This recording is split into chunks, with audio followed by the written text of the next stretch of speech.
Olá, internautas do Infra FM Talk. Sejam muito bem-vindos. Hoje é dia 15 de abril e vocês vão ter a grata alegria de compartilhar aqui a presença de um velho amigo. Na verdade, eu poderia dizer até que ele é o precursor do FM aí no Brasil, junto com alguns outros amigos.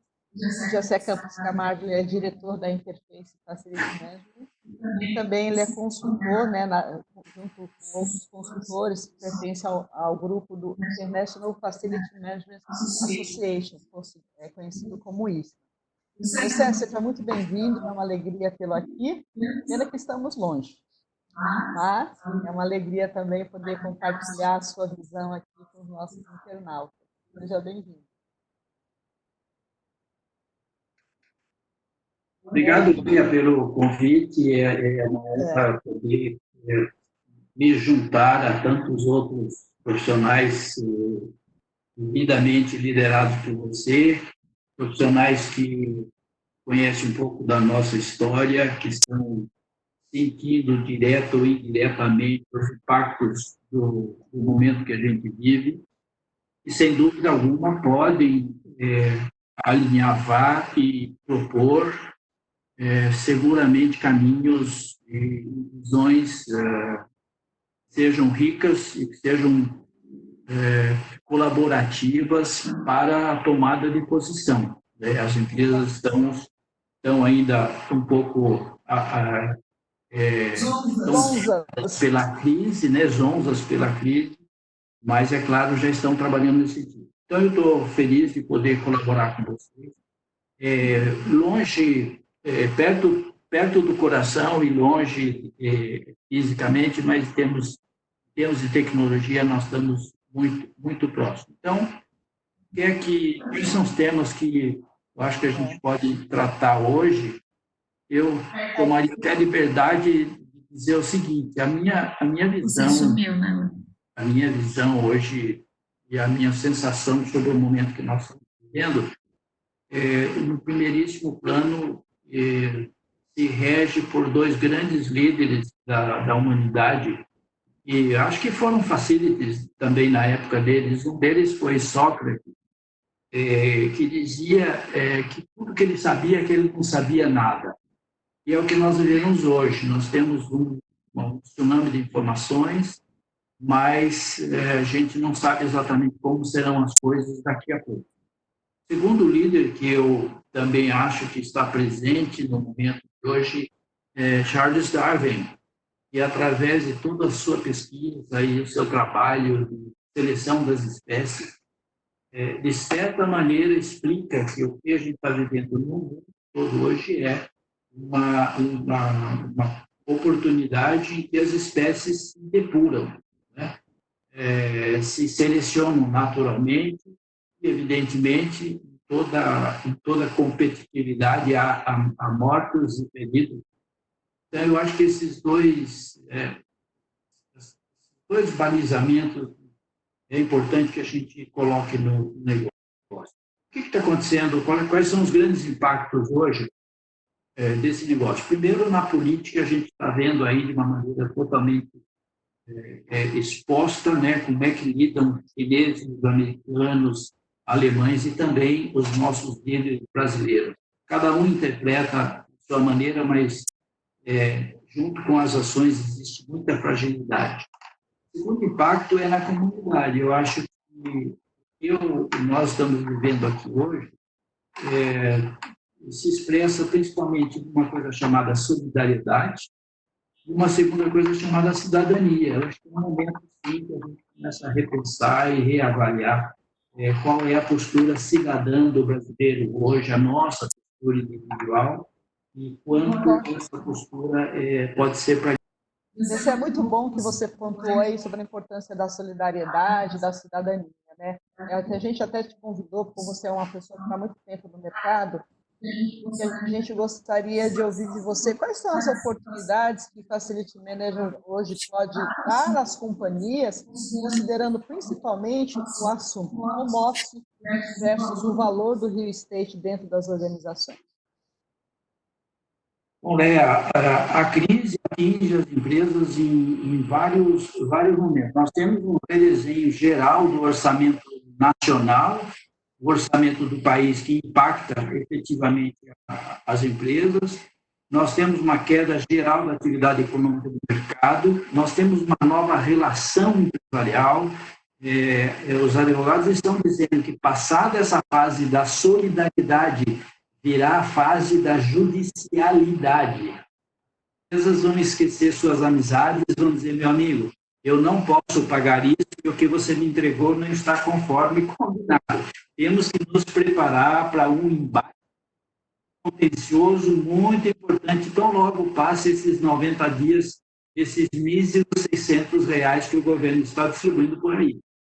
Então, as relações empresariais vão mudar, as coisas vão ficar mais difíceis, vão exigir líderes, interlocutores diferentes, com ideias, posturas e aptidões diferentes. Mas, principalmente no nosso caso, o grande impacto está no fato de que nós temos na mão hoje uma responsabilidade que é lidar com despesas de difícil desmobilização também. Então, em facilities, em properties, em real estate, a gente lida principalmente com a questão dos espaços, até lembrando da Bíblia da certificação do ISO, né? Lidamos com espaços que têm configurações muito diversas, lidamos com pessoas e processos. Então, isso, de fato, são 3 elementos com os quais a gente tem que fazer uma recombinação, um reestudo. Eu acho que a ideia de voltar para casa, o uso do home office com o que a gente ficou um pouquinho no passado muito recente, passou a ser não mais uma alternativa, mas a absoluta necessidade. É uma ferramenta que quem não souber usar, quem não usar, vai ter muita dificuldade de se reconfigurar, né?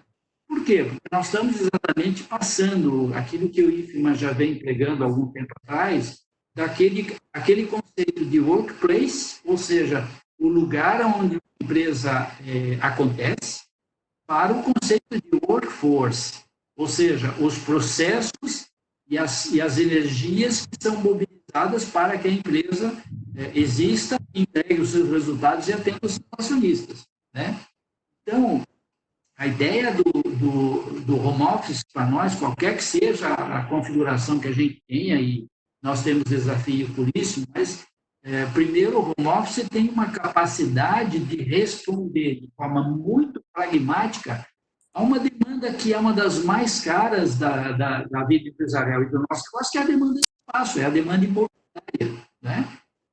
Hoje, para você ter uma planta, digamos, numa cidade distante do estado, fora do centro, você vai ter uma vantagem de custo. Se você tiver um escritório na Berrini, no Rio de Janeiro, na Avenida Rio Branco, você tem um custo altíssimo, e o home office, entre outras coisas, diz assim: não preciso mais disso e tal. Então, acho que tem um impacto muito importante, que é mostrar que nós precisamos abandonar espaços inúteis e, principalmente, espaços exclusivos. A tendência do mundo hoje é ter espaços coabitados, espaços coparticipados.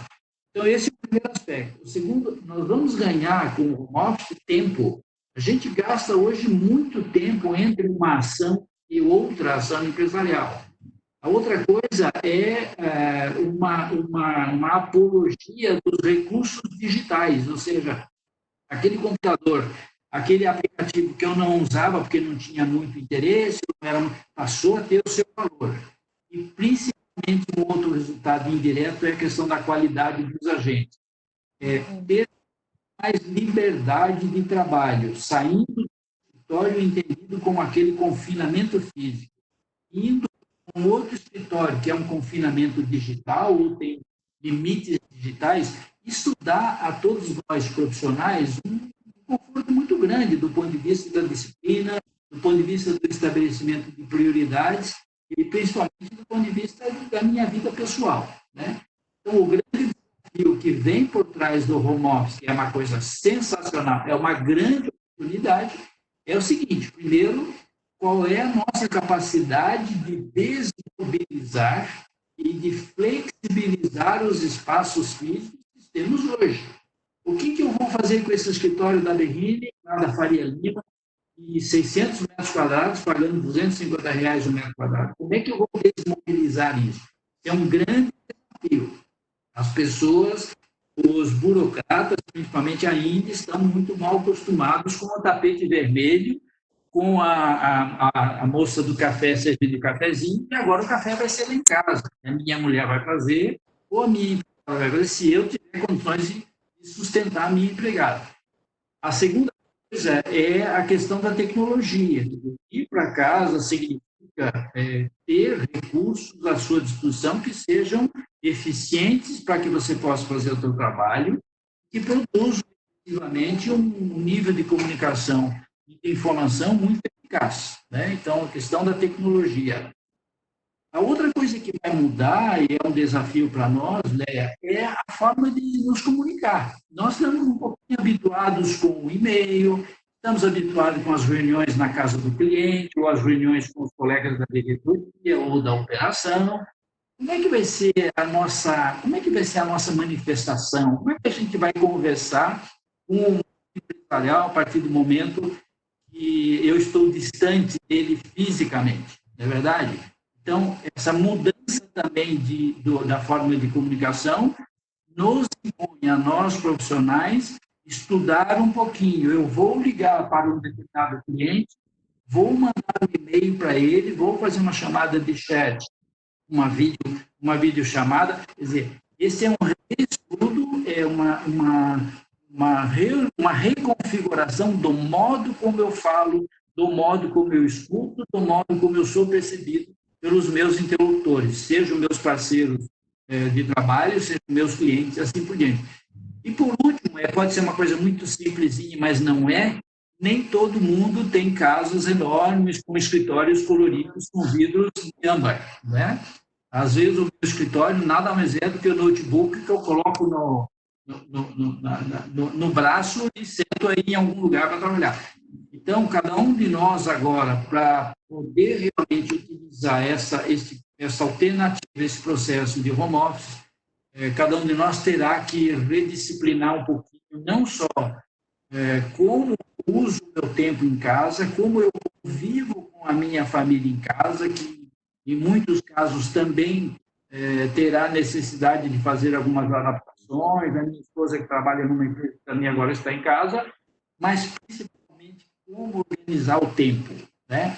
O tempo é extremamente generoso, porque eu passo a ter 24 horas em tese para eu reviver. Porque antes eu vivia 4 horas em casa, acordado com a família, dormia às 6 e o restante eu ia para a empresa. Agora não, olha que coisa sensacional. Como é que eu redesenho 24 horas? Eu posso dormir quanto? Que hora eu durmo? Que hora eu faço o meu lanche? Vou tomar somente vou comer um sanduíche agora, não tenho que sair para o almoço. Então, nós temos, ao mesmo tempo que existe o desafio de como fazer do home office uma solução altamente interessante e enriquecedora para o nosso negócio profissional, também a gente tem que adaptar, tem que trabalhar bem esse tempo. Então, eu acho que o home office para nós é algo que a gente tem que pensar já, hein? Não tem essa história de quando eu voltar para a empresa. A gente não vai voltar mais para a empresa, é bom que todo mundo saiba disso. Sabe? Aquela empresa que a gente esteve até março do ano passado, ela não existe mais. O que existe lá é uma ruína, no sentido mais positivo. A minha empresa está arruinada, o meu escritório não tem mais tapete vermelho, os funcionários que me serviam café não existem mais. Existe uma ruína empresarial para a qual nós não vamos voltar e quando voltarmos, não vamos mais encontrar aquela empresa que a gente deixou no último dia que a gente esteve no escritório. Então, hoje é o momento ideal da gente pensar assim, não vou voltar para a empresa, eu vou rever a minha relação com a minha empresa, que antes era uma selva de pedra e agora, na verdade, é uma selva digital que eu preciso de como ser. Então, a minha visão é muito, muito, muito otimista, viu, Léa? Eu acho que é uma grande oportunidade que a gente tem hoje, exatamente esse aspecto. Muito bem. E se você tivesse que deixar uma mensagem final aí para os nossos internautas, para a nossa audiência, qual seria a sua mensagem? Além de todo esse conteúdo rico que você passou. Olha, a primeira coisa, eu diria que é essa atitude nossa de renascer, de ressuscitar, renascer realmente para um mundo novo, ressuscitar de um mundo antigo e tentando ser uma pessoa diferente. Ser uma pessoa diferente não significa perder a memória também. Eu recomendaria que a gente não esquecesse o Salmo 23 da nossa Bíblia, que é o seguinte: o melhor resultado para quem quer administrar facilities é fazer um estudo das demandas, de todas as demandas, não é somente engenharia, não é somente alimentação, e principalmente das demandas de espaço, fazer um estudo muito grande disso, eleger um corpo de inteligência, núcleo de inteligência do qual eu faço parte, do qual meus parceiros fazem parte, e esse núcleo de inteligência ser o gestor integral e integrado de todos os nossos resultados, não é verdade? Uhum. E não esquecer nunca, se tem uma coisa que nós não temos explorado corretamente, é a especialidade necessária, obrigatória e eventualmente possível dos nossos fornecedores. Então, esses são os 3 salmos que a gente precisa começar realmente a utilizar. Eu acho que a gente não pode de maneira nenhuma esquecer de tudo que a gente aprendeu hoje, de todas as lições que nos foram passadas e que talvez a gente não tenha feito ainda a lição de casa e agora chegou a vez de fazer em casa, mas muita esperança. Eu acho que nós temos um papel absolutamente fundamental nesse processo de renascimento das empresas.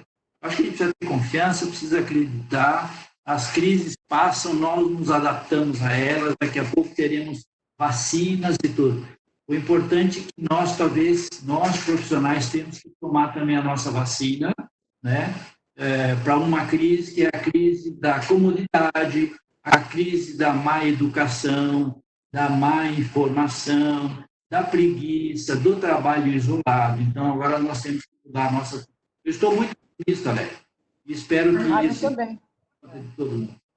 Do lado de cá, eu também bastante otimista, né? Já apesar da gente já ter tido guerras, né?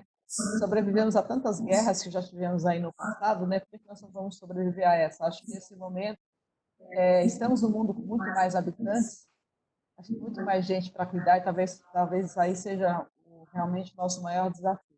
Mas eu tenho certeza que nós sobreviveremos. Conto com você para que a gente possa aí compartilhar mais conhecimento daqui por diante, tá bom? Nós agradecemos muito a sua presença, foi uma alegria tê-la aqui conosco.